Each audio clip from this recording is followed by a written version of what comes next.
Hello everyone, and welcome to my e-bike food delivery setup video. I apologize if there's a lot of noises in the background. I'm filming this right outside my house and there are still people out and about. So if you hear any background noises, I apologize in advance for that. But today, I'm going to show you how I set up my e-bike to do food deliveries, and hopefully my video today will help you if you're just getting in the food delivery business as a rider. So first of all, what do you need? Of course, you need your e-bike. For me, I'm using the Mido Pro e-bike, and this e-bike already comes with a built-in rack. If your e-bike doesn't come with that, you probably will need to purchase one for yourself. You can refer to my bicycle setup video where I provide the links to a few bicycle racks that you can purchase online. Next, of course, you'll need your delivery bag. For myself, I'm using the MFC 62-liter delivery bag.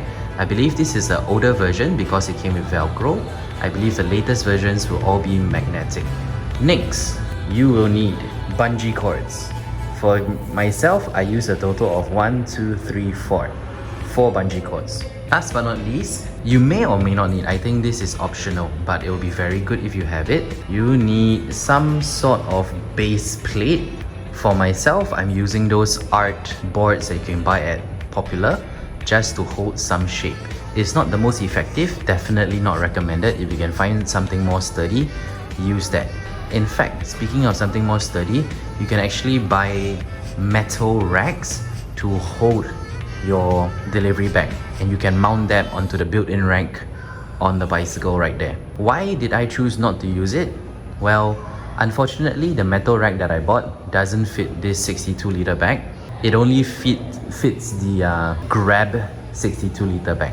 So I think the difference between Grab's bag and this MFC one is Grab's bag is a little bit taller, whereas the MFC one is a little bit, wider.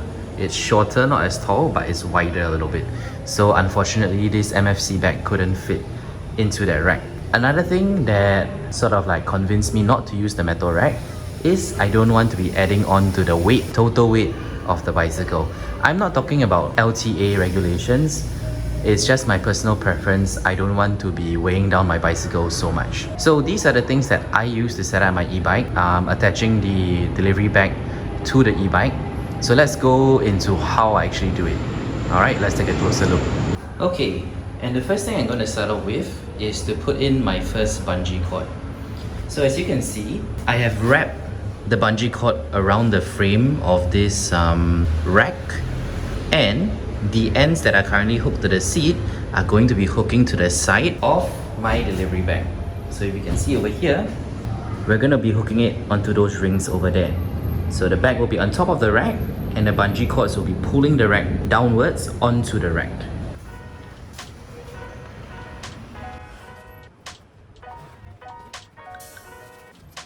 So the first bungee cord is attached to our delivery bag, strapping it down to the e-bike rack. Now I'm going to show you where I place bungee cord number 2. I'm using the seat, the metal structure in my seat, and I'm wrapping the bungee cord around. Maybe I can bring it closer to show you. There you go.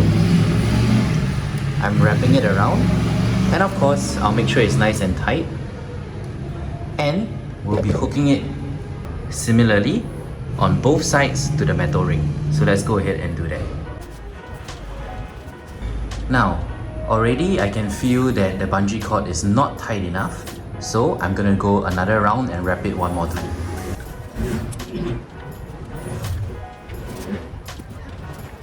Okay, that looks like it's pretty tight and firm to me.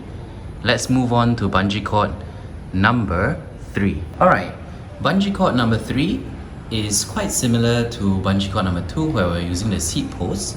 We're doing the same concept, just that further down, as you can see here. And again, we're going to hook it to this metal ring over there.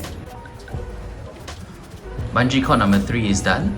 We're going to move on to the last and final bungee cord. So as you can see, I'm hooking it to the edge of my delivery bag. Right at the edge, this is where the flap opens. So I'm hooking on the edge, and we're gonna go under the frame and hook it onto the opposite side. Let's do that.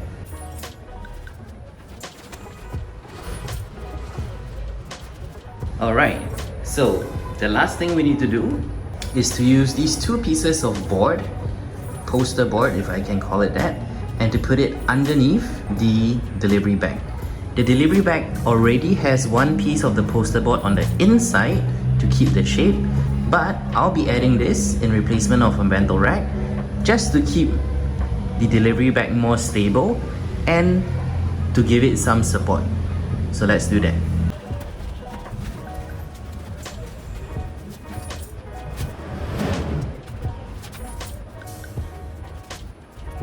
And there you have it. So with this setup in place, I would say you're pretty much good to go to start doing deliveries. Okay guys, so at this point of the video, I'm going to show you what I have on my handlebars, the accessories that I hold. And I would say I didn't deck it out like fully. I just want a very minimalistic, only the necessities. Alright, so as you can see, on the left hand side we've got, the left and right side actually, we've got rear view mirrors. What do these help me with? They help me with just simply checking traffic behind. Especially in heavy traffic, dinner rush hour, these help me to check traffic behind without having to physically turn my head. However, I will want to stress that if you are filtering, let's say from the left hand side of the road to the right turn lane, please physically turn your head and check traffic. Do not rely on your mirrors alone. Then we're gonna go to the handphone mount, which I have shown in my bicycle setup video. I transferred it over. My light. So I actually have two lights on this e-bike. One is attached to the front fork, and the other is this one, the detachable one. Also came from my bike, my bicycle. You can look at my e-bike setup to find out the model and where to buy it. And then this pouch over here, this is actually the battery pack for my front light, which is attached to the fork, which is where my finger is pointing. Then we have my water bottle holder. So if I'm not filming, I actually put a Bluetooth speaker and enjoy some music while I am out doing deliveries. But if I'm filming and I don't want any copyright issues, I'll put the water bottle over here. And lastly, we have my bicycle pouch, which again came from my road bike. What I used to store, I store my power bank over here, and then maybe some things that I bring along, maybe say cash and coins, or even my camera equipment. It goes into the two side pouches.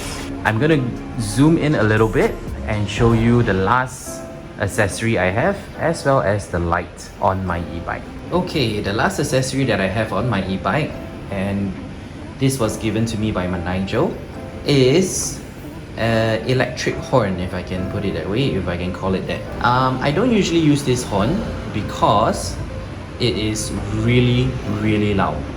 Okay, I'm gonna let you have a taste of how loud it actually is.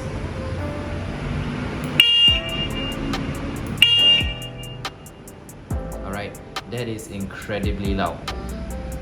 When I'm on the road, I haven't come across say an opportunity to use it on vehicles. Most of the time I'm sort of like giving way to vehicles because as a rider on an e-bike, we can't really go as fast as vehicles can. So I tend to give way, and I haven't gotten a chance to use the horn yet. But you do have other sounds available.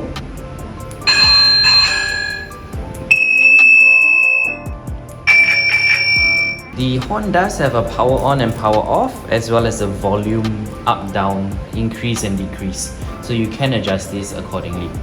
Okay, and the last thing I'm going to show you guys is the light.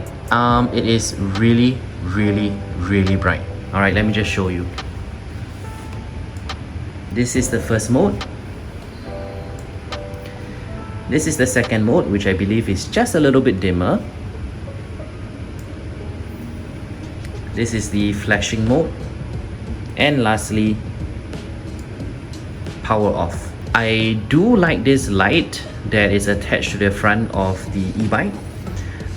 Especially at night when I'm on the road, it really lights up the road really well. However, because it is so bright, I do find that when I'm approaching pedestrians, riding past pedestrians, riding past commuters, I find that I do see them use their hand to cover their eyes because the light is so bright.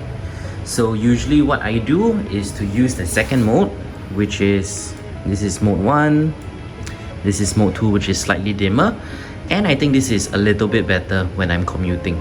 And this brings us to the end of today's e-bike setup video.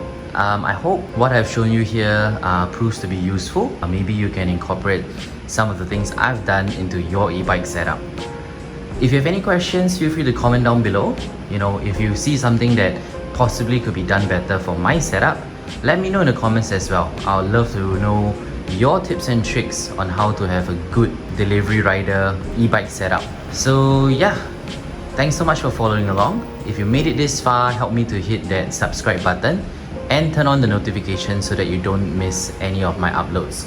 And of course, as always, help me to like and share this video with your friends and with your fellow riders. So yeah, thank you so much for watching, and I'll catch you in the next video. See you real soon.